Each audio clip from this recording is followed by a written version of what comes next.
Assalamualaikum warahmatullahi wabarakatuh. Innal hamdalillahi nahmaduhu wa nasta'inuhu wa nastaghfiruh wa na'udzubillahi min syururi anfusina wa min sayyiati a'malina. May yahdihillahu fala mudilla lahu wa may yudlilhu fala hadiyalah. Asyhadu an la ilaha illallah wahdahu la syarikalah wa asyhadu anna Muhammadan abduhu wa rasuluh. Allahumma shalli ala sayyidina Muhammad wa ala ali sayyidina Muhammad kama sholaita ala sayyidina Ibrahim wa ala ali sayyidina Ibrahim wa barik ala sayyidina Muhammad wa ala ali sayyidina Muhammad kama barakta ala sayyidina Ibrahim wa ala ali sayyidina Ibrahim fil alamin innaka Hamidum Majid. Rabbi shrah li sadri wa yassir li amri wahlul 'uqdatam min lisani yafqahu qawli amma ba'du. Um, Hadirin hadirat jamaah kaum muslimin wal muslimat yang dirahmati oleh Allah Subhanahu wa taala. Eh, Kali ini apa ya? Video saya mau membahas tentang janji salah seorang bakal calon legislatif di Jawa Barat, entah dapil berapa itu, yang bernama Al-Mukarrom Ustadz Aldi Taher, yang mana beliau berjanji bahwasannya beliau akan melegalkan poligami di Indonesia. Wallahu a'lam bishawab ya. Di my opinion kali ini saya ya jujur aja membawakan apa ya, kutipan-kutipan kitab-kitab tafsir dalam bentuk bahasa Indonesia nanti, yang mana ini saya dedikasikan khusus untuk Ustadz Aldi Taher ya. Saya tidak menggunakan kitab-kitab yang kitab-kitab tafsir berbahasa Arab, tapi bahasa Indonesia aja supaya beliau bisa baca ya kan. Dan tidak ada kesan bahwasanya saya apa ya, membodohi dia karena dia tidak bisa bahasa Arab mungkin ya kan. Jadi ya bahasa Indonesia ya, supaya sama-sama bisa ngerti. Kemudian lanjut ya. Bahwasanya saya juga bingung ya ketika dia mengatakan dia janji ya kalau dia mau melegalkan memperjuangkan tentang eh, untuk supaya poligami itu bisa legal di Indonesia. Mungkin di benak dia bahwasanya selama ini poligami itu haram mungkin, atau ya gimana ya, dilarang lah untuk di Indonesia ya. Atau mungkin juga tetap boleh, tapi dengan syarat-syarat yang mungkin bagi dia itu terlalu ketat, sehingga maksudnya dia dilegalkan ini justru dipermudah lagi kayak gitu ya. Kenapa mesti harus dipersulit kayak gitu kan? Harus ada mungkin izin dari istri pertama ya, sehingga ini justru lebih mempersulit seorang suami untuk menikah lagi kayak gitu. Karena jujur aja sih sebenarnya kenapa mesti harus ada izin daripada istri pertama. Ada kasus ketika saya menanyakan salah satu KUA di Kutai Barat di tempat aku itu, ketika dia menikahkan salah seorang laki-laki, yang mana pada saat itu KTP-nya itu masih status single lah, belum menikah di situ di KTP-nya. Nah, pada saat dia menikahkan seseorang tersebut, kedua mempelai tersebut, tahu-tahu istri daripada calon suaminya ini datang dan bentak-bentak sama apa ya, kalau bahasanya itu naib, yang orang yang menikahkan itu bentak-bentak dia, dan dia mau memperkarakan itu pada waktu itu. Kenapa katanya orang sudah punya apa istri seperti ini, kok bisa bapak berani menikahkan dia tanpa persetujuan daripada istrinya? Dan itu dilihat banyak orang pada waktu itu. Ya istilahnya naib, yang orang yang menikahkan pada waktu itu ya berpatokan kepada KTP-nya kayak gitu.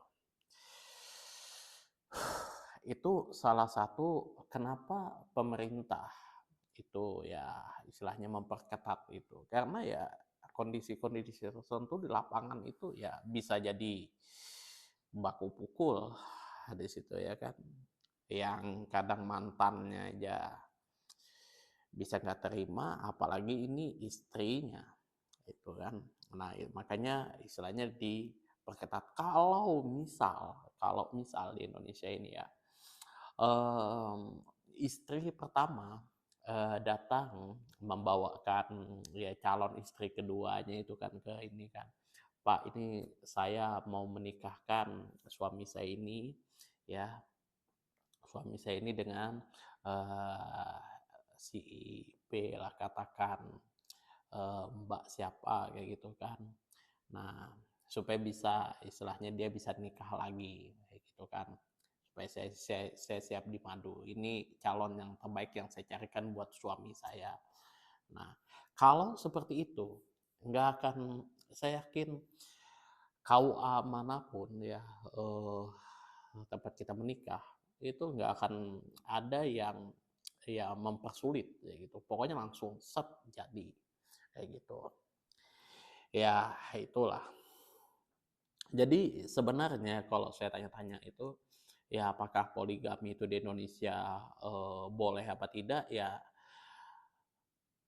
saya yakin ya eh, kalau yang KUA itu nggak bisa kita haramkan mutlak 100%, itu juga nggak bisa karena jelas ayat Al-Qur'annya. Jadi hitungannya dia mubah ya, boleh.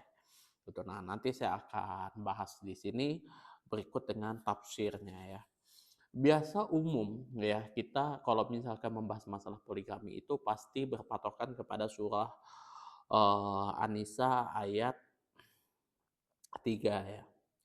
Ini saya potong aja, langsung mulai dari fankihu ma taubalakum minan nisa'i masna wa sulasa wa ruba fa in khiftum alla ta'dilu fawahidatan aw ma malakat aimanukum dzalika adna alla ta'ulu. Artinya adalah nikahilah wanita-wanita yang kamu sukai. Itu 2, 3, 4. Kemudian jika kamu takut tidak akan dapat berlaku adil, maka kawinilah satu orang saja. Nah, atau budak yang kamu miliki. Yang demikian itu adalah lebih dekat eh, kepada kalian untuk tidak berbuat aniaya. Itu ya. Itu di dalam Quran surat An-Nisa. Nah, kalau kita lihat ya di dalam tafsir Ibnu Katsir. Nah, fa in khiftum alla ta'dilu di sini artinya itu adalah walan tastati'u au ta'dilu bainan nisa'i walau harastum. Surah An-Nisa ayat 129. Yang mana di sini artinya kamu tidak akan mampu berbuat adil di antara istri-istrimu walaupun kamu sangat menginginkannya. Itu di dalam tafsir Ibnu Katsir jilid kedua halaman 223 versi yang bahasa Indonesia yang saya punya ini. Ya, itu. Jadi kalau apa ya, orang Indonesia itu umumnya yang penting adil kan, yang penting adil. Tapi dia tidak baca tuh makna adil itu seperti apa. Jangan-jangan ya Ustadz Aldi Taher ini cuman membaca adil itu ya, berdasarkan Kamus Besar KBBI itu kan. Dan dia ini kekeh memperjuangkan ini kan. Sempat berdebat dengan Giring Niji ketika dia berusaha memperjuangkan poligami. Mas Giring waktu itu ya dia menolak dan dia mengatakan bahwasanya di channelnya Behind Business kalau nggak salah itu, dan dia mengatakan kalau misalkan ada atau Mas Giring ini istilahnya menolak atau ya bahasanya gimana ya, kalau saya tafsirkan itu ya tidak sepakat lah, tidak setuju dengan pandangan dia, artinya dia menolak sunnah Rasulullah Shallallahu Alaihi Wasallam dengan dalihnya bahwasanya Rasulullah Shallallahu Alaihi Wasallam berpoligami, gitu ya. Itu dia kekeh nih memperjuangkan sunnah Rasulullah Shallallahu Alaihi Wasallam dari semua sunnah yang ada ini. Yang ini yang dia perjuangkan ini, ya kan, poligami ini, yang mana seolah-olah di Indonesia ini kayaknya ya dilarang atau tidak dibuat seluasa mungkin, karena di benak dia itu mungkin poligami itu ya mudah kayak gitu, asal oke, saya mau mau kayak gitu kan, udah suka sama suka ya sudah nikah kayak gitu, suka sama suka ya nikah. Nggak seperti itu, orang yang menikahkan itu juga deg-degan gitu kan, kalau misalkan istri pertamanya nggak ada gitu. Kalau misalkan istri pertamanya nggak ada, kemudian dia datang labrak itu pernikahan, apa nggak malu? Itu yang dikhawatirkan kalau orang yang menikahkan yang memang dia sudah punya istri, tuh, yang memang dia sudah beristri kayak gitu kan, ya tahu-tahu dia datang, ya wallahu alam bisawab kayak gitu. Dan juga ulama itu ya menentukan apa ya, sunnah-sunnah Rasulullah itu ya ada peta-petanya. Kalau poligami itu sunnah, sorry bukan, mubah itu ya, tidak masuk. Jadi sunnah-sunnah Rasulullah itu ada banyak tuh, ya kan, sunnah Rasulullah itu baik itu perkataannya, perbuatannya, ketetapannya, dan segala macamnya yang ada pada di Rasulullah Shallallahu Alaihi Wasallam adalah sunnah Rasulullah Shallallahu Alaihi Wasallam. Nah, pertanyaannya sekarang, ulama itu menetapkan sunnah Rasulullah Shallallahu Alaihi Wasallam itu ada yang wajib. Contoh ya, sholat, puasa, zakat, haji, dan lain sebagainya. Itu hukumnya adalah wajib. Itu sunnah Rasulullah Shallallahu Alaihi Wasallam yang wajib. Ada juga yang sunnah itu ya. Ada juga sunnah Rasulullah Shallallahu Alaihi Wasallam yang haram, tidak boleh dilakukan oleh umatnya, yaitu menikah lebih dari 4. Itu sepakat ulama mengatakan haram, ya, lebih daripada 4. Kemudian ada juga sunnah Rasulullah Shallallahu Alaihi Wasallam yang sifatnya khusus ya bagi Rasulullah Shallallahu Alaihi Wasallam karena kenabian dan kerasulan beliau, yaitu menerima wahyu, kemudian beruzlah, dan lain sebagainya. Itu kan termasuk mujizat-mujizatnya itu khusus hanya Rasulullah Shallallahu Alaihi Wasallam yang punya, kayak membelah bulan, kemudian apalagi uh, apalah mukjizatnya Rasulullah Shallallahu Alaihi Wasallam itu ya banyak lah itu kan, ketika itu termasuk ya juga mukjizatnya Nabi Musa itu kan. Nah, Isra Mi'raj. Nah, Isra Mi'raj itu nggak bisa kita melaksanakan, tapi itu sunnah Rasulullah Shallallahu Alaihi Wasallam itu ya. Jadi mesti harus diteliti juga oleh ini ya. Dan Al-Imam Nawawi ya, kalau kita bahas itu ya teman-teman kalau mau buka ini ya, ini kitabnya itu kumpulan sunnah-sunnah Rasulullah Shallallahu Alaihi Wasallam yang beliau himpun untuk diamalkan.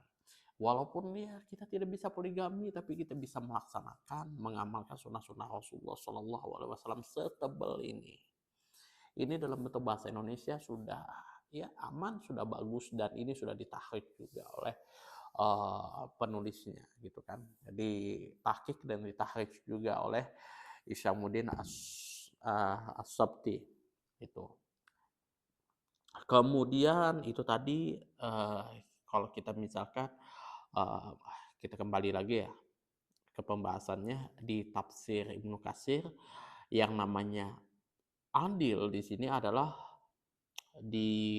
beliau tafsir di surah An-Nisa ayat 129,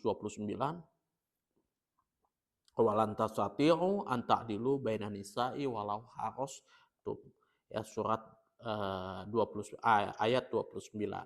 Dan kamu tidak akan pernah mampu berbuat adil di antara istri-istrimu walaupun kamu sangat menginginkannya. Kemudian di sini kita coba lihat lagi di dalam kitab tafsir Al-Qurtubi, gitu ya. Yang mana di sini juga pembahasannya tentang wa in khiftum alla ta'dilu fawahidatan. Artinya di sini adalah jika kamu takut tidak akan dapat berlaku adil, maka nikahilah seorang saja. Ad-Dhahhak di sini dan selainnya berkata, tidak bisa bersikap adil dalam memberikan rasa cinta, hubungan biologis, dan mempergauli dan membagi waktu di antara 3, 4, dan 2 istri di sini. Nah, fawahidah di sini yang ditulis oleh Al-Imam Qurtubi di sini dalam tafsirnya. Maka kawinilah seorang saja.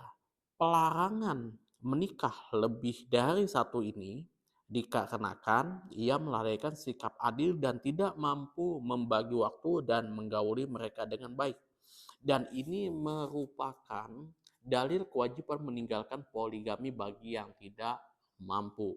Ya, ini bisa teman-teman cek di dalam kitab tafsir Al-Qurtubi juz 5 halaman 50 cetakan Pustaka Azam. Nanti saya juga tahukan anunya ya, jenis kitabnya itu. Jadi ya istilahnya saya sih apa ya,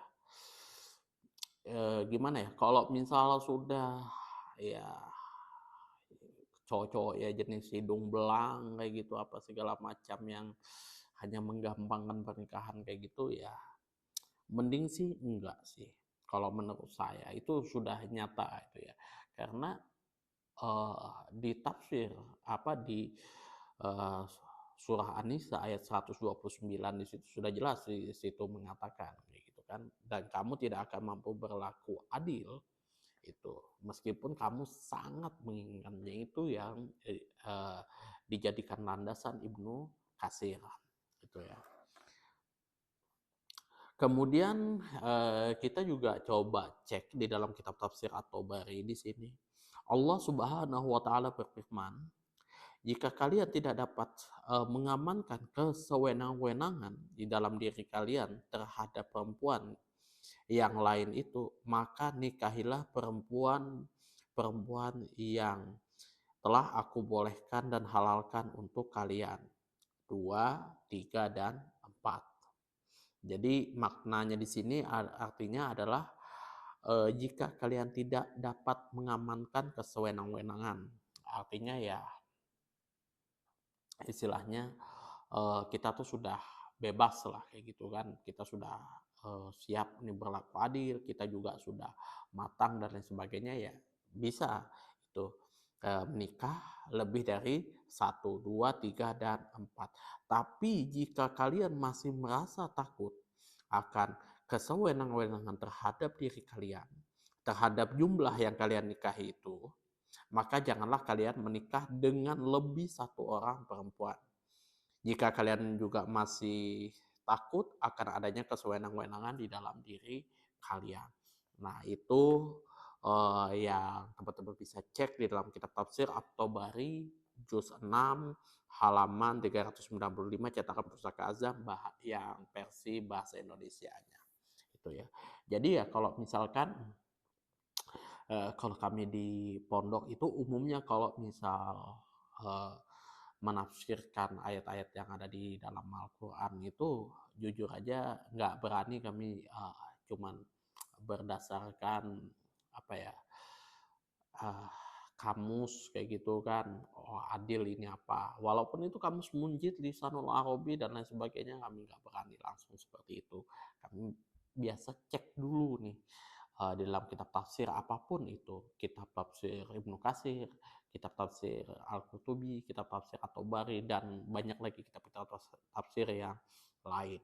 Biasanya itu saya menggunakan bahasa Arab, itu wajib ya. Cuman ini saya dedikasikan khusus untuk Al-Ustadz Al-Mukarram, Al-Ustadz Aldi Taher di sini ya, supaya dia nggak berprasangka buruk, mungkin saya istilahnya membohongi beliau dan sebagainya, saya Pak, supaya dia ya mudah nangkapnya, saya tunjukkan yang versi bahasa Indonesianya.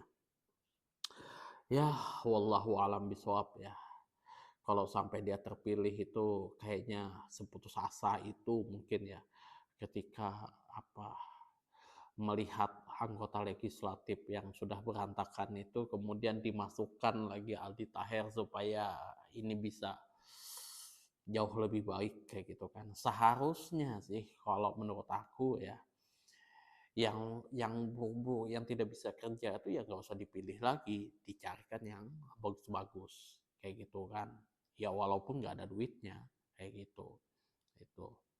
Cuman ya entah kenapa Panji Pragiwaksono itu dengan otak yang liberalnya kayak gitu ya, asal ini ya supaya ini bisa kerja, bisa bisa ngeh, bisa ini ya kan. Ya dipilihkan lah lagi, dimasukkan lagi Aldi Taher kayak gitu. Ya nggak tahu aku kalau sudah kayak gitu ya kan. Daripada kita mikirnya ribet-ribet ya gitu kan. Masih harus uh, baku pikir lagi, baku mulut dan lain sebagainya gitu, berdebat ya gitu kan. Mending langsung masukkan Aldi Taher. Dah selesai. Wallahu alam bisawab itu ya. Saya nggak tahu itu di otaknya di Taher itu. Mungkin orang ini kayaknya kebanyakan minum kecubung kayaknya sampai begini ya. Dan dia apa ya, menantang siapa namanya, Giring untuk berdebat ya gitu.